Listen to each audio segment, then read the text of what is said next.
Good morning, ladies and gentlemen. Episode 2 of the introduction to the cultural studies. And this is the first of 2 parts in which I would like to tell you a little bit about anthropology, or perhaps, at least in the beginning, the history of the study of human society, human social behavior. So, as you hopefully know already, there are several branches and sub-branches of humanities that study human social behavior. Anthropology is perhaps the most general, the widest of them.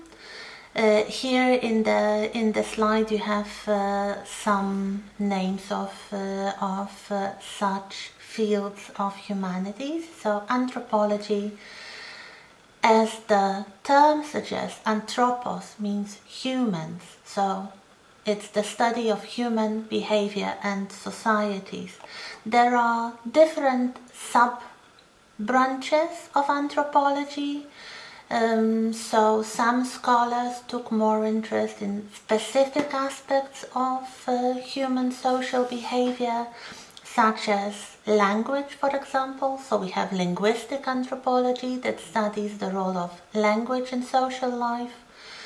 We also have cultural anthropology, perhaps the type of anthropology that is most interesting for us here in the English Institute. So cultural variation among humans.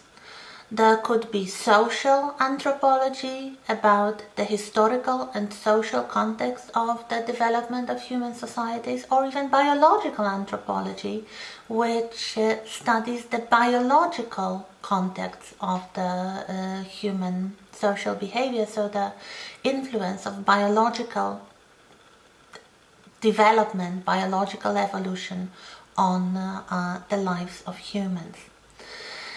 Then we have archaeology. As I hope you all know, it's the study of the physical evidence of past human cultures. This is what the scholars do when they go on expeditions. They dig and try to find some relics of old cultures. Sometimes they find treasures, but very often they just find fragments of everyday objects, which is just as well for the sake of study, of course, not if you are Lara Croft or Indiana Jones or someone like that. Then there is sociology, which is the study of social interaction, the study of society proper.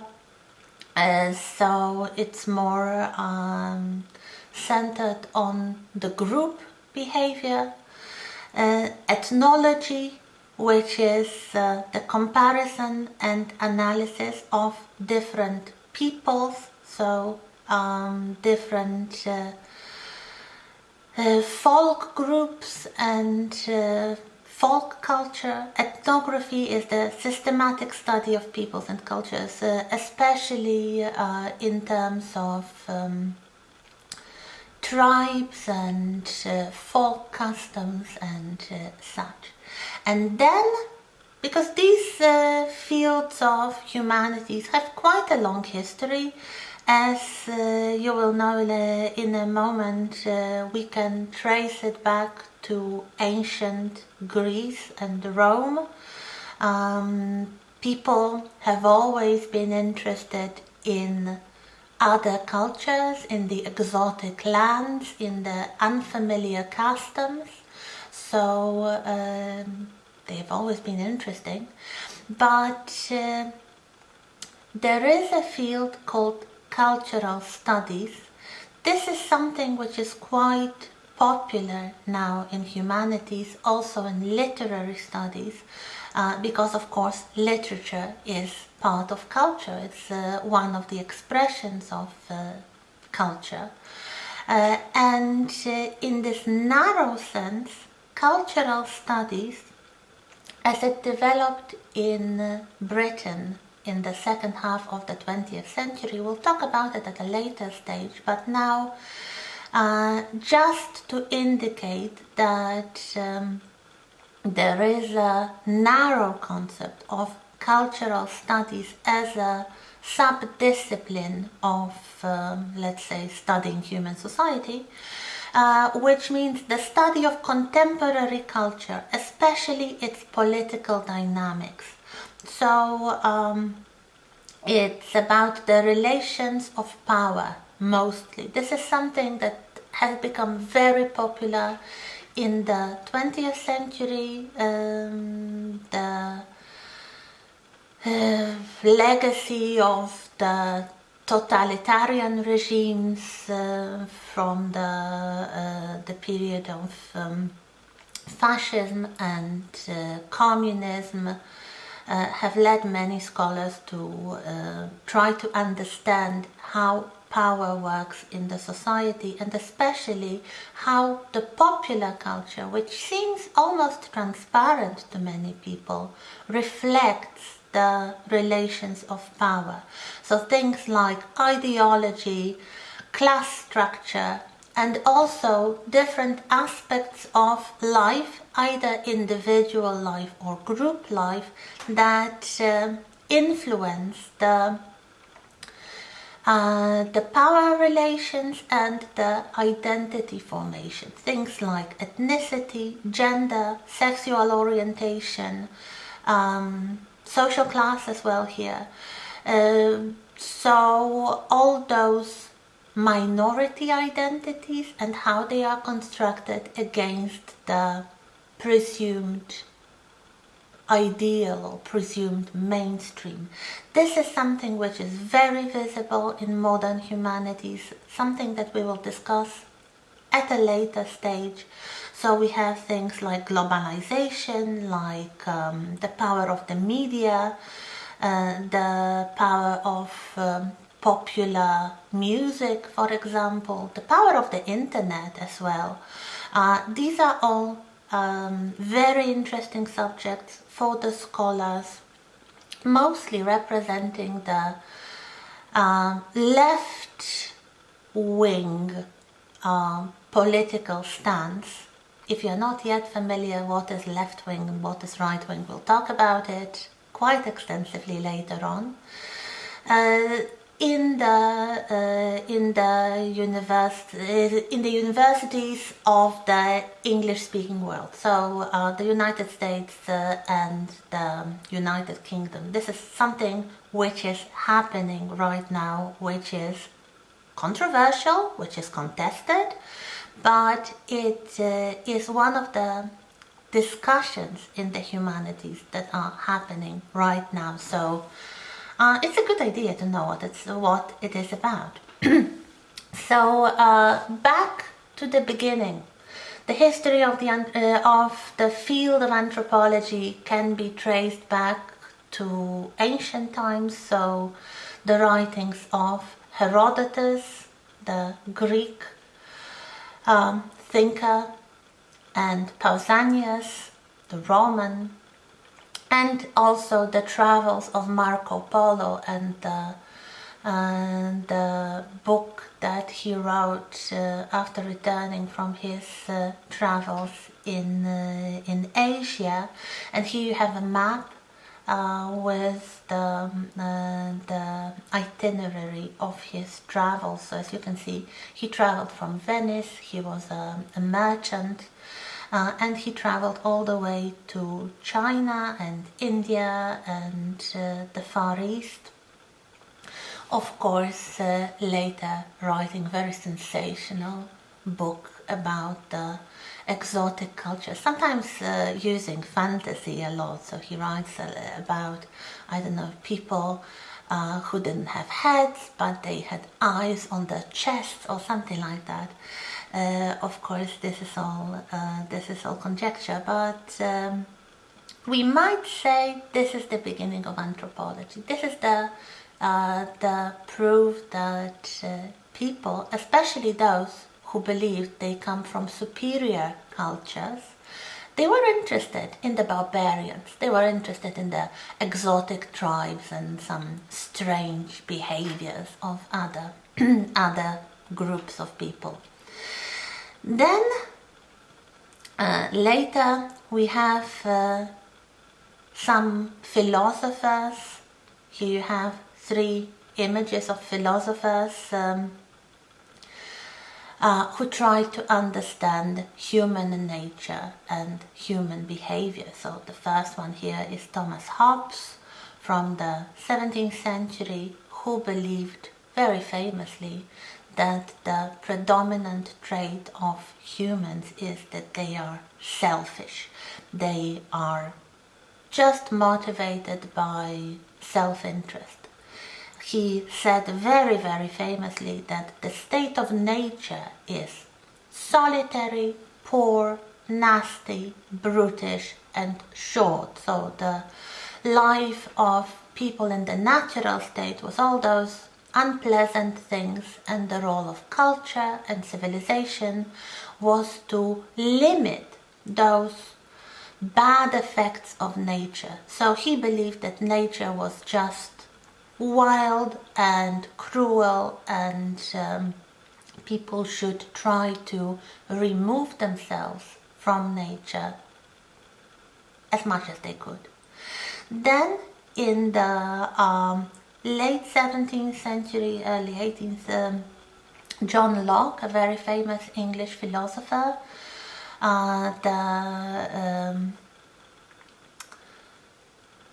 the man who originated a very famous phrase, a Latin phrase, tabula rasa. It means a blank slate, a blank page. So he believed that the human, is reasonable. So this is the age of reason, this is the Enlightenment. Philosophers start to think that the intellect is the most important human trait, and humans behave in a reasonable way. So a child is born like an empty slate and molded by experience, but the way that this experience is formed and then processed in the human mind is through reason and intellect. And then the third one, the man who is sometimes called the father of the Romanticism, French language, he was actually Swiss, but he wrote in French. Philosopher Jean-Jacques Rousseau, who believed that the most important human trait was the desire for freedom. He believed that man, they all speak about man, well, but they also mean women. Man is first and foremost oppressed. Man is born free, and everywhere he is in chains. This is a very famous quotation from Rousseau, which is supposed to mean that people believe that they have freedom, but everything in culture oppresses them. Everything in culture makes them slaves to the society, to the group, to the laws and traditions and beliefs of the group. So, as you can see, he believed nature was good. He believed that humans should try to return to nature, because nature was the state of innocence and freedom and creativity. So rather than suppose it was wild and brutal, he believed that nature was good, and only man's intervention, culture, made it bad. So as you can see, there are different ideas here. It's hard to say who was right. Perhaps to some extent all of them. I leave it for you to ponder, and the next thing here is, of course, the development of the evolutionary thought, which culminates in the works of Charles Darwin, who formulated the theory of evolution. But as you can see, some other scholars before him started to think in this way. So first of all, that nature has a tendency to improve itself through a slow process of evolution, so adaptation. This can go back to the 18th century, to the works of Linnaeus, biologist who wanted to write a kind of classification table for all the living organisms, for plants and animals, mostly plants. Then Jean-Baptiste Lamarck, a French biologist who wrote about the adaptive force in nature. So the first idea that nature works towards progress, and of course this leads in the second half of the 19th century to the works of Charles Darwin and his theory of evolution. Before Darwin, there was another very interesting scholar, Thomas Malthus, who can be seen as one of the founders of demography, so the study of human populations. And he believed that human population should be limited, because if people keep increasing their numbers, the resources of the earth will be depleted. This is something that was controversial in his time, something that is still controversial a long time, many centuries later.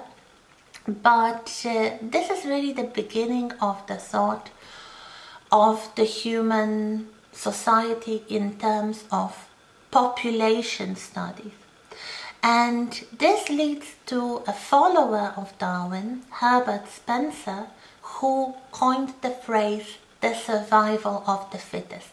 The survival of the fittest, it means that only those who are best adapted, who are most evolved, will survive. And all the animals that went extinct, all the species that went extinct, it happened because they were not well adapted. That's really the principle of progress, the fact that human societies obey the laws of nature. These are still somewhat controversial thoughts for many, and they were like that for a while. So the last one in this set of slides here is back to the Victorian anthropology. So Edward B. Taylor, the man you hopefully remember from last week, one of the scholars who coined the definitions of what culture is. And he believed in evolutionary anthropology. So the science of evolution influenced social studies, influenced humanities just as much as any biological science. So he believed, Taylor believed, that human societies evolve like everything in nature. So he tried to map and classify the distribution of elements of culture. So he believed that cultures have certain elements that are distributed across different societies, and he tried to make a map of that. And another very famous, very influential early anthropologist from the Victorian period, from Victorian England, James George Frazer, the author of a still popular book. I read it, it's fascinating. Find it and read it. The Polish translation is Złota Gałąź. The original title is The Golden Bough. And he tried to find similarities between various religious and symbols. So He observed that, of course, there are different cultures and different religions, and even if we go back in history, we have all kinds of tribal beliefs and myths and such, but they all have certain elements in common, and he tried to look for these elements and study them. So he believed also in the evolutionary thought in a way that magic leads to the development of religion. So the belief in magic leads to the formation of religions, and this in turn, in time, leads to science, to the development of science. An interesting thing is that Fraser never went on an expedition. He spent his career in libraries, reading books about different cultures and trying to find common traits. So it's not really what later generations of anthropologists would do. This is something that we'll talk about next week. But the early anthropologists just sat in libraries. They did not go anywhere. They did not talk to the representatives of those cultures. They just tried to figure out from the written data. We continue in a moment.